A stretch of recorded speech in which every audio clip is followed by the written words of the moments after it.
Annyeonghaseyo ya Robun. Gimana? Rasanya penasaran banget ya setelah menonton 2 episode pertama. Yuk kita lanjut bahas episode berikutnya. Tapi sebelum mulai, jangan lupa subscribe dan pencet lonceng buat tahu updatean sinopsis film atau serial lainnya ya. Like dan komennya juga jangan lupa. Yuk, tanpa lama-lama kita mulai. Sijat! Seperti yang telah disinggung dalam episode sebelumnya, gejala monsterisasi terjadi dalam beberapa tahap. Mimisan hebat, tidak sadarkan diri, serta halusinasi audio dan visual. Tampaknya, yang kini Yunsu tengah hadapi adalah gejala yang ketiga, halusinasi. Dalam halusinasi tersebut, ia mengikuti acara keluarga yang aslinya ia lewatkan.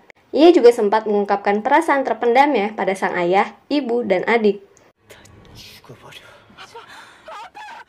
Namun lama-lama, Yunsu sadar bahwa ada hal ganjil dalam kesehariannya tersebut. Orang-orang di sekitarnya perlahan menghilang. Rupanya, ini adalah ulah monster Yunsu. Ia berusaha memperlihatkan dunia yang Yunsu bilang inginkan. Katanya, apapun yang Yunsu inginkan, ia sanggup melakukannya. Bahkan, bisa lebih. Maka dari itu, ia meminta Yunsu untuk menerimanya, sebab monster tersebut adalah dirinya. Sejauh ini, kita bisa menarik kesimpulan bahwa sepertinya para monster hidup dalam diri manusia itu sendiri. Mereka berusaha mengambil alih tubuh manusia dengan iming-iming mengabulkan keinginan. Jika setuju, maka si manusia akan berubah. Yunsu menolak, sehingga perlahan ia mendapatkan kembali kesadarannya. Bertepatan dengan itu, seorang monster datang dan menimpanya. Sang kakak beradik mencoba menolong Yunsu, tapi akhirnya tersudutkan oleh sang monster. Yunsu menghadang sang monster dalam fase transisinya. Suyong dan Yongsu pun cepat-cepat berlari. Jisoo dan Jaehoon pergi ke lantai atas setelah mendengar keributan. Mereka membantu Yunsu melawan si monster protein dan berhasil masuk ke unit lain untuk berlindung. Di sana, Jisoo sadar bahwa Yunsu sedang berada dalam masa peralihan menuju monster. Ia sempat berpikir untuk membunuhnya, namun Jaehoon menghentikannya. Bagaimanapun, kini Yunsu masih jadi manusia, dan membunuh manusia bukanlah tindakan yang tepat. Yunsu pun memohon Jisoo dan Jaehoon untuk membantunya menolong sang kakak beradik. Keduanya pun setuju. Bersamaan dengan kejadian tersebut, sang kakak beradik berpapasan dengan monster lain dalam pelariannya. Monster yang sempat Yunsu hadapi. Untungnya, mereka berhasil mencari cara untuk bertahan berkat info dari Yunsu. Keduanya mematung dan menutup mulut, sebab monster tersebut peka terhadap suara dan gerakan. Tapi, monster protein kembali menemukan mereka dari arah berlawanan. Untungnya, si monster tanpa mata tidak pandang bulu saat menyerang. Asalkan ada suara, ia sikat saja. Jadilah, ia menyerang monster protein dan keduanya berkelahi. Sang kakak beradik pun menggunakan kesempatan ini untuk kembali kabur. Di lantai 15, Suyong, sang kakak, berusaha menggedor-gedor pintu untuk mencari bantuan. Namun, sebelum sempat ada yang membukakan pintu, monster protein berhasil menemukan mereka. Keduanya pun sudah pasrah. Kebetulan sekali, Myungsuk lewat dengan kereta bayinya. Dengan tenang, ia meminta sang monster untuk tidak mengganggu anak-anak tersebut. Sebab seperti yang kita tahu, kejiwaan Myungsuk terganggu setelah kehilangan anaknya. Si monster pun tanpa ragu menyerang Myungsuk. Sama seperti Yunsu, Myungsuk rupanya juga dalam masa peralihan menuju monster. Ia melihat sosok sang anak dalam halusinasinya, dan berkatnya, Myungsuk mendapatkan kembali kewarasannya. Sayang, monster tersebut menyerangnya. Suyong dan Yongsu menggunakan kesempatan itu untuk berlari ke arah Yunsu, Jisoo, dan Jaehoon. Myungsuk bahkan menahan si monster dalam kondisi transisinya. Tampaknya, ia ingin sekali melindungi kedua anak tersebut. Yunsu membawa Suyong dan Yongsu lebih dulu ke tempat Dusik atas perintah Jisoo. Sebagai gantinya, Jisoo dan Jaehoon yang akan menghadapi si monster. Tapi, Jaehoon malah menjadikan dirinya sebagai umpan untuk memancing perhatian sang monster dan pergi melawannya seorang diri. Untung saja, ia berhasil membuat sang monster terjun keluar dari apartemen. Saat hendak menolong Myungsuk, Jisoo sadar bahwa Myungsuk juga mengalami gejala monsterisasi seperti Yunsu. Ia pun bersikap waspada. Namun Myungsuk perlahan kembali menjadi dirinya. Jisoo akhirnya membantunya untuk bangkit. Keduanya pun berpisah setelahnya. Myungsuk pergi ke tempat Dusik, sedangkan Jisoo mengejar Jaehoon. Melihat keberhasilan Jaehoon, Jisoo justru menegurnya. Ia tidak setuju dengan sikap Jae-hoon yang menjadikan dirinya sebagai umpan. Sebelum pergi ke unit apartemen Dusik, Jisoo dan Jae-hoon terlebih dulu mampir ke unit apartemen Jisoo.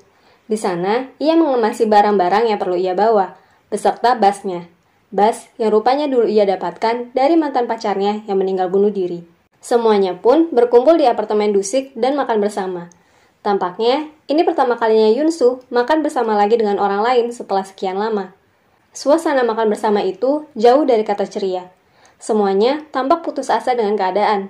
Mereka enggan berkata hal manis, melihat masa depan yang jadi sulit untuk terbayangkan. Saat gantian berjaga, Yoon-soo kembali mempertegas bahwa ia sedang mengalami monsterisasi pada Jisoo. Ia pun meminta Jisoo untuk membunuhnya kalau dia sampai berubah. Namun Jisoo mengoreksinya. Kalau salah seorang dari mereka berubah, yang manusia akan membunuh si monster, tapi si monster tentu akan balik membunuhnya. Listrik kembali menyala, namun Yi Kyung tak kunjung kembali.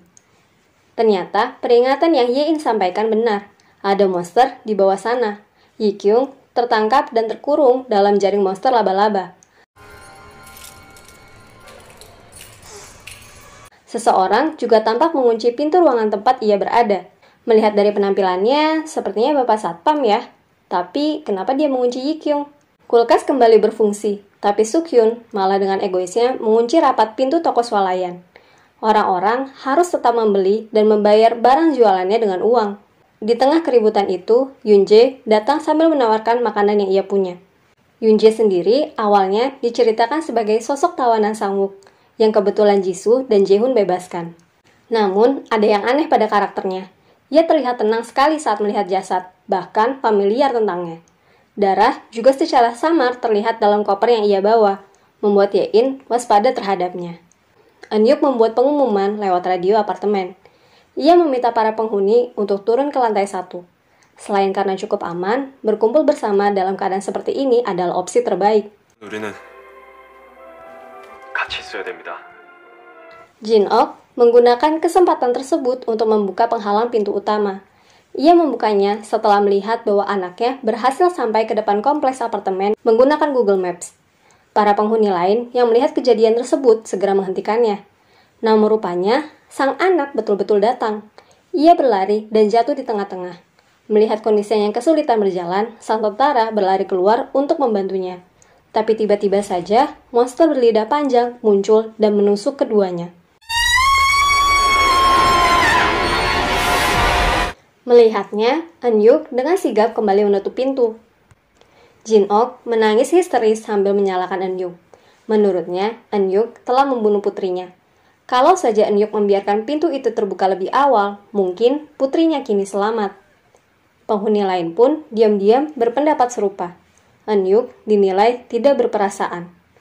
Ia pun kelihatan terganggu sekali dengan pernyataan dan kejadian itu. Dalam kondisi tersebut, Yi Kyung datang sambil meninju Eun-yuk. Eun-yuk sepertinya adalah sosok yang manipulatif dan penuh taktik. Ia bersikap seolah-olah listrik apartemennya rusak karena masalah teknis, sehingga Yi Kyung setuju untuk mengeceknya. Padahal Eun-yuk tahu betul, kemungkinan besar listrik turun karena ada monster merusaknya. Bisa saja Yi Kyung gugur, tapi menimbang latar belakangnya sebagai petugas pemadam kebakaran, bisa jadi juga ia berhasil. Betul saja, berkat background profesinya tersebut, Yi Kyung berhasil kabur dari kejaran monster laba-laba, meskipun harus susah payah. Sebuah berita darurat disiarkan oleh pihak militer. Mereka memberikan penjelasan singkat mengenai fenomena monsterisasi yang tengah terjadi. Penyebab fenomena ini belum diketahui pasti, namun diyakini karena hasrat manusia. Sifatnya tidak menular, tetapi orang-orang yang bergejala tetap harus dikarantina. Orang-orang bergejala ini mempunyai kemampuan pemulihan dan regenerasi yang sangat hebat, seperti Yoon-soo dan Myung-suk yang kembali sehat dalam waktu singkat setelah diserang para monster. Kemudian, sebelum berubah sepenuhnya, ada rentang waktu di mana luka atau cedera mereka tidak bisa pulih. Itulah waktu paling tepat untuk membunuh mereka, atau disebut juga dengan golden time, waktu emas. Terakhir, cara membunuh makhluk ini adalah dengan dibakar. Satu persatu penghuni pun turun, dimulai dari Eun-yu, seseorang bernama Gil-sop dan Yuri, serta rombongan Jisoo, Jae-hoon, dan Yoon-soo, yang telah dibekali senjata oleh Dusik. Tongkat bisbol terupgrade untuk Jisoo dan tameng untuk Jae-hoon. sedangkan Myung-suk dan anak-anak tinggal bersama Dusik. Dalam perjalanan itu, Yun-soo diserang oleh seorang monster dan langsung jatuh ke lantai 1. Ia pun tidak sadarkan diri dan bermimpi.